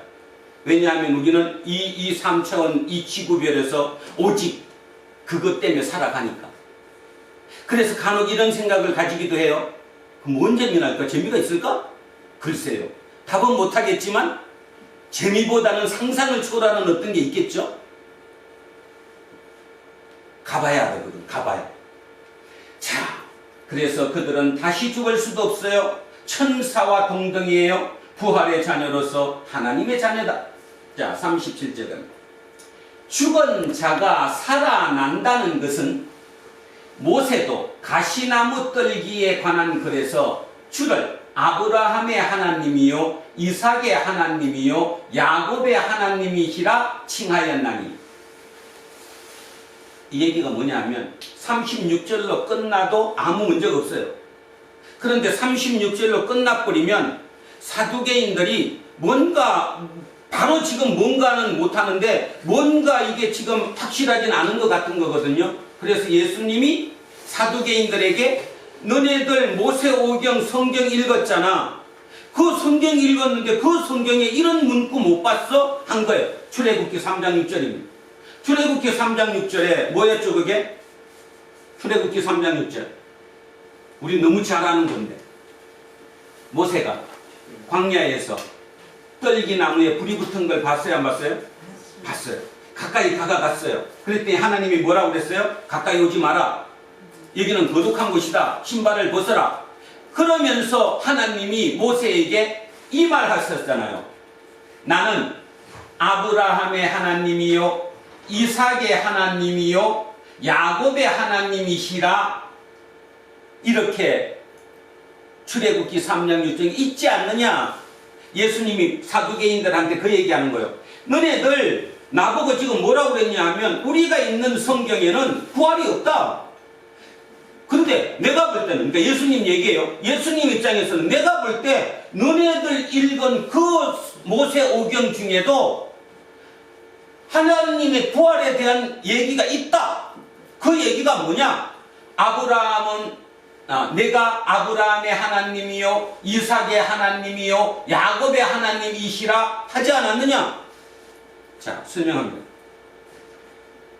이거 참 쇼킹한 얘기더라고요. 제가 묵상하면서 저도 처음에는 이해가 안 가가지고 지난 일주일 내내 그냥 끊임없이 머릿속에 했는데 이제 어렴풋하게 닿았어요. 아, 예수님이 추석한 거예요. 예수님 추석. 새롭게 해석을 했다고요. 이 본문을. 그러면 여러분은 이 본문을 어떻게 이해하고 있어요? 저는 이렇게 해서 저 얘기부터 할게요. 저는 출애굽기 3장 6절에 나는 아브라함의 하나님이요 이삭의 하나님이요 야곱의 하나님이시라, 이 말의 의미가 뭐냐면 이어진다. 내 일이 너네 할아버지, 너네 아버지, 그 다음에 이어진, 이렇게 이어져서 계속 이어지는 그 역사 중에 있다. 이런 개념으로만 이걸 이해했어요. 예수님은 이걸 완벽하게 새로운 눈으로 해석을 하셨어요. 하나님은 죽은 자의 하나님이 아니요 살아있는 자의 하나님이시라, 이걸 보고 이 해석이에요. 자, 다시 합니다. 하나님이 모세에게 나는 아브라함의 하나님이요 이삭의 하나님이요 야곱의 하나님이라 이렇게 얘기했다. 그 얘기의 주석이 뭐냐? 하나님은 죽은 자의 하나님이 아니요 살아있는 자의 하나님이시라. 이게 예수님의 주석이에요. 그럼 뭔 뜻입니까? 제가 한번 읽어볼게요. 만약에 하나님이 모세 보고 나는 아브라함의 하나님이 없고 이삭의 하나님이 없고 야곱의 하나님이었다, 이거와 나는 아브라함의 하나님이요 이삭의 하나님이요 야곱의 하나님이다, 뭐가 차이 납니까? 네? 아까는 뭐예요? 나는 아브라함의 하나님이었고 이삭의 하나님이었고 야곱의 하나님이었다는 뭐예요? 과거죠. 과거 진행이에요. 그런데 나는 아브라함의 하나님이요 이삭의 하나님이요 야곱의 하나님이다, 뭐예요? 현재 진행이에요. 현재잖아요. 시제다. 예수님은 그거를 보면서 현재다. 고로 하나님은 죽은 자의 하나님이 아니고 살아있는 자의 하나님이다. 그 말은 뭐예요? 아브라함이 살았다 안 살았다? 살았다. 이삭이 살았다 안 살았다? 살았다. 야곱이 살았다는 거예요. 자, 이제 문제가 생깁니다. 아브라함 죽은 지가 얼마나 문제인데, 뼈도 지금 이미 없어졌을 건데, 이삭 죽은 지가 언젠데 무슨 일이 생기죠? 그런데 우리는 답을 이미 아까 제가 설명을 드렸어요. 알아요. 왜 알죠? 아브라함이 경계선을 통과해서 죽음을 통과해서 올라갔지만 누구 입장에서는, 하나님 입장에서는 살아 있는 거예요. 지금 그죠? 살아있는, 차원만 이동한 거지. 3차원에서 4차원으로 이동이 된 것 뿐이지 지금 살아있는 거죠. 하나님 안에서는 살아있는 거죠. 믿으십니까? 그래서 오늘 제가 이렇게 진짜 눈물 흘리려면 제가 눈물 흘릴 수 있어요. 엎드려 살면 엎드려 할 수 있고, 진짜 하나님 믿으십시오. 막연하지 마시고 미신적이지 마시고 진짜 내 지식으로도 하나님 믿을 수 있습니다. 왜 그 지식이 하나님을 못 믿게 합니까? 부활을 못 믿게 합니까? 아니요, 믿을 수 있습니다. 저는 그렇게 생각합니다. 그러면 내 삶의 태도는 완벽히 바뀌어야 합니다. 내 삶의 태도는 이 땅에 3차원에 100년도 채 살지 못하는 이 3차원 때문에 이 삶이 아까 파멸당하지 않으려고, 쉽게 말해서 물질적 가치를 붙잡으려고 패배를 당해버리는 그를 우를 보면서는 안 된다는 거예요. 혹시 여러분 지금 너무너무 힘드십니까? 파멸당하는 것 같습니까? 근데 왜 이어지고 있습니까? 패배 안 당하려고. 그게 옳다는 거예요.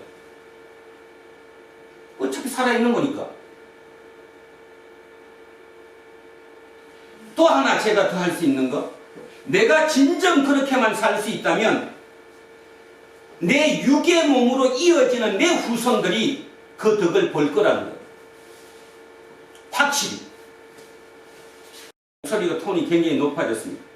그게 제가 무식해서 그래요. 조금 더 유식하면 좀 조곤조곤 이렇게 설명을 드릴 수 있을 건데 제가 무식해서 제 역량이 6가지밖에 안 됐어. 그럼에도 불구하고 제 입장에서 지난 한 주간은 너무나 기쁨이었기 때문에 이 기쁨을 여러분과 함께 나누고 싶었어요. 나누어졌는지 안 나누어졌는지는 저도 정확하게 모르겠지만 어쨌든 지난 일주일 제가 이 본문을 묵상하면서 어떤 조금이나마 제 시야가 바뀌었다라는 것을 여러분과 같이 나누고 싶었어요. 그죠? 그래서 다시 한번 새겨보시기 바랍니다. 이건 어쩌면 우리의 전부인지도 모릅니다. 이게 되고 나면 내 모든 삶이 바꿀 수 있던 거죠. 내 생각이 바뀌어지고 시야가 바뀌어지니까. 그게 바뀌지 않는 한은 아까 사두개인처럼 계속 돌아가는 거예요. 원상복귀죠. 원상복귀. 세상과 타협하고 세속적이 저고 세속에 있는 그 유익이 나한테 너무너무 크니까 그게 이어지고 100년 이어지니까 이제 어떤 생각까지 들어요? 부활은 없다. 부활은 없다. 원래 저들이 부활이 없었겠습니까? 있었겠죠. 그런데 세상에서 오는 그 이득과 세상에서 주는 그 감미로움과 세상에 주는 그 어떤 그 말할 수 없는 그것이 이들을 변절시키게 만들었잖아. 최고의 엘리트인데 그 최고의 지식을 가지고 부활이 없다라고 믿었다는 거예요. 최고의 부자였는데 그 부자가 주는 풍요로움으로 부활이 없다고 믿었다는 거예요. 죽으면 끝이라고 믿었다는 거예요. 저는 그걸 보면서 눈물 흘리고 싶었습니다. 지금 대한민국을 보면서. 그렇게 믿었던 우리가 우리 후손들에게 뭘 가르쳐주고 있냐 하면 이유 불문이야. 패배는 당해도 돼. 그러나 파멸당하지 마. 파멸당하는 것은 그냥 끝이야. 그러면 그 끝이 뭡니까? 죽음이죠. 죽으면 끝이라고 생각하니까 영끌을 하고 30대 애들이 20대 애들이 주식에 뭐 온 곳에 정신이 다 들어가 있는 거예요. 돈이 있으면 돈이 들어가는데 돈이 없으니까 정신만 더 들어가 버리니까 돌아버리는 거예요. 어제 뉴스 보니까 동학개미라고 부르는 젊은 층 애들이 주식시장에 투자한 돈이 자그마치 70조 원이래요. 70조 원. 그럼 무엇으로 설명하시겠습니까?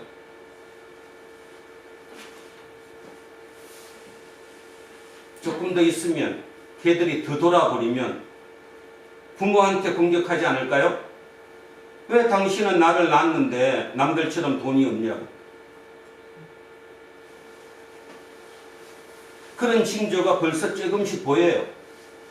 사건 사고를 보면 인간으로서는 도저히 있을 수 없는 일들이 지금 9시 뉴스 시간을 통해서 드러나고 있잖아요. 인간이 변했죠. 애들이 지금 미쳤습니다. 왜? 물질적 가치에 모든 걸 올인했으니까. 교회에서조차도 그것이 하나님의 축복이라고 가르쳤으니까.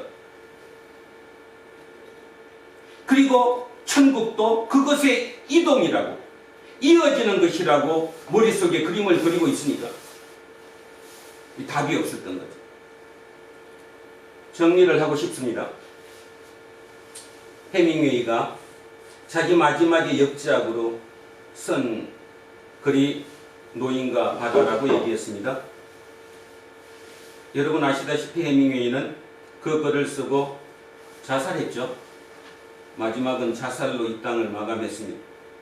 무슨 뜻인지는 모르겠지만 아마 우리가 상상하는 이상으로 자기 마음속에 어떤 갈등은 컸었겠지요.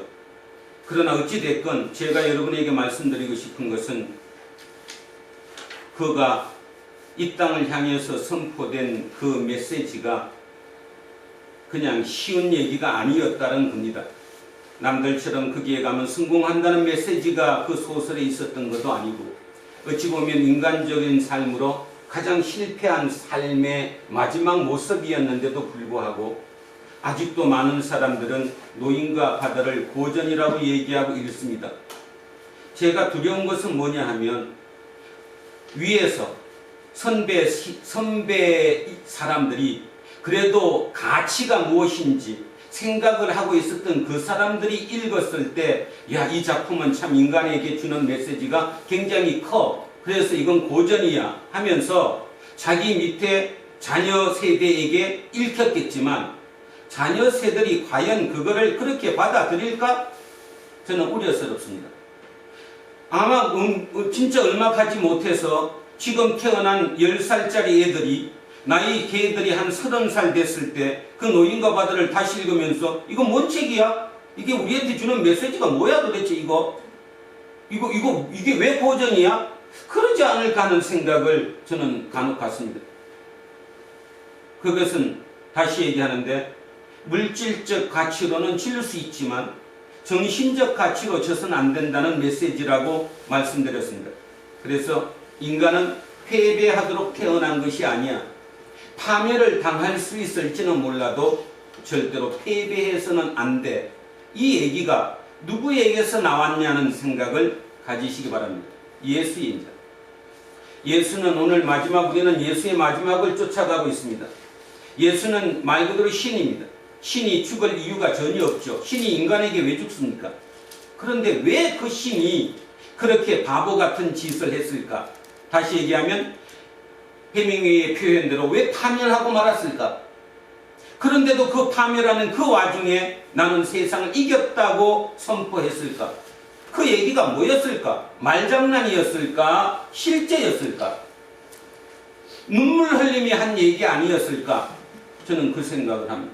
그래서 오늘 보셨던 이 본문을 보면서 세상의 가장 큰 엘리트였던 사두개인들은 세대가 흐르고 세월이 흐르면서 그 세상적이 주는 그 쾌락과 안락함과 세상이 주는 그 평화와 그 모든 것이 버리기 아까우니까 이제 부활조차도 부인합니다. 죽으면 끝이야. 살아있는 동안에 다 해봐. 그런 가치를 가졌다는 것. 그들이 멍청해서가 아니라 가장 똑똑했기 때문이라는 것. 그들이 사회적인 약자가 아니라 사회의 최상단의 지배층에 있었기 때문에 그렇게 가능했다는 것. 그 얘기가 2000년 제 얘기뿐만 아니라 지금 2021년 우리의 얘기일 수도 있다는 사실. 그래서 그 생각을 명심하면서 우리 공동체 모두 너무 힘든다는 거 압니다. 삶이 많이 힘드시죠? 눈 감으면 두려움이 앞서죠. 이거 어떻게 될 것인가? 거기에서 극복하셨으면 합니다. 죽음과 삶은 하나입니다. 이쪽에서 보면 죽음일 뿐이지만 저쪽에서 보면 부활입니다. 과연 내가 부활할 것이냐의 문제, 하나님 안에 내가 있을 것이냐의 문제가 중요한 것이지 죽음이 끝이니까 이 땅의 삶에 목숨 거는 그런 우를 우리는 범하지 않았으면 참으로 좋겠습니다.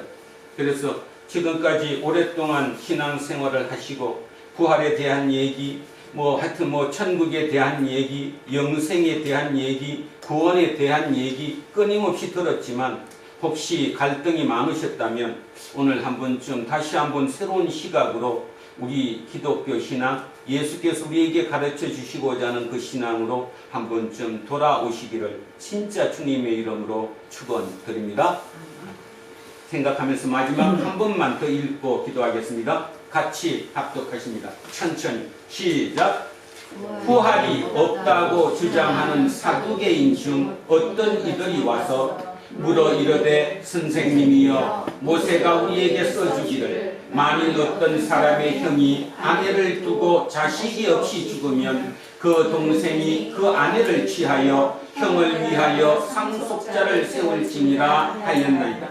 그런데 7형제가 있었는데 마지가 아내를 취하였다가 자식이 없이 죽고 그 둘째와 셋째가 그를 취하고 7이 다 그와 같이 자식이 없이 죽고 그 후에 여자도 죽었나이다. 7이 다 그를 아내로 취하였으니 부활 때에 그 중에 누구의 아내가 되리까? 예수께서 이르시되 이 세상의 자녀들은 장가도 가고 시집도 가되 저 세상과 및 죽은 자 가운데서 부활함을 얻기에 합당히 여김을 받은 자들은 장가가고 시집가는 일이 없으며 그들은 다시 죽을 수도 없나니 이는 천사와 동등이요 부활의 자녀로서 하나님의 자녀입니다. 죽은 자가 살아난다는 것은 모세도 가시나무 떨기에 관한 글에서 주를 아브라함의 하나님이요 이삭의 하나님이요 야곱의 하나님이시라 칭하였나니 하나님은 죽은 자의 하나님이 아니요 살아있는 자의 하나님이시라. 하나님에게는 모든 사람이 살았느니라 하시니 서기관 중 어떤 이들이 말하되 선생님 잘 말씀하셨나이다 하니 그들은 아무것도 감히 더 물을 수 없음이더라. 아멘. 기도하겠습니다. 살아계신 아버지 하나님, 오늘은 진정으로 마음에서 우러나오는 아버지 하나님입니다. 막연했던 아버지 하나님이 아니라 진짜 내 옆에 실제 하시는 그 아버지 하나님, 참으로 고맙습니다. 우리의 시야를 바꾸게 하시고 생각이 바꾸게 하시고 결국 그로 말미암아 진정 구원에 이르게 하심이라는 것에 참으로 감사합니다. 아직도 우리는 3차원의 존재이라서 4차원의 세계에 체험할 수 없습니다. 단지 조그만 눈을 뜰 수 있을 뿐이지요. 하나님과 끊임없이 기도하고 하나님과 대화하면서 그 하나님 세계에 대해서 조금 더 다가갈 수 있는 우리가 되게 하옵소서. 감사드리며 거룩하신 우리 주 예수 그리스도 이름으로 기도합니다. 아멘. 자, 찬송가 314장입니다. 314장 찬양하겠습니다. 내 구주 예수를 더욱 사랑 엎드려 비는 말 들으소서.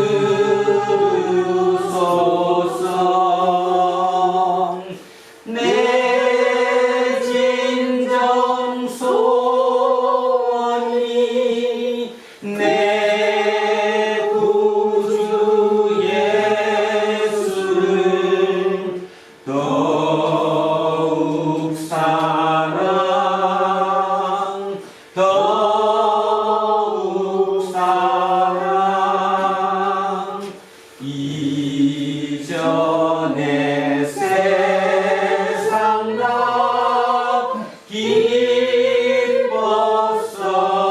기뻤어도 지금 내 기쁨은 오직 예수.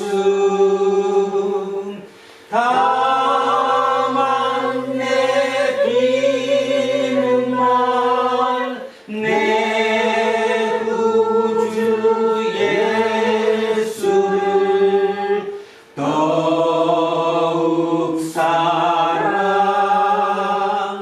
더욱 사랑 이 세상 떠날 때 찬양하고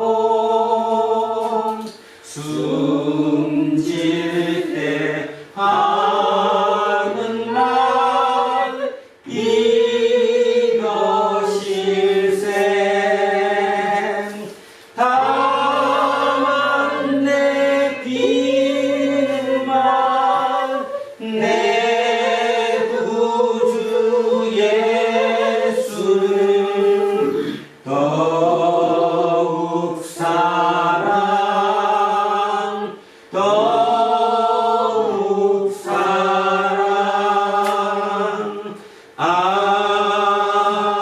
아멘. 다 자리에서 일어서십시오. 사도신경으로 신앙 고백드리겠습니다. 나는 전능하신 아버지 하나님 천지의 창조주를 믿습니다.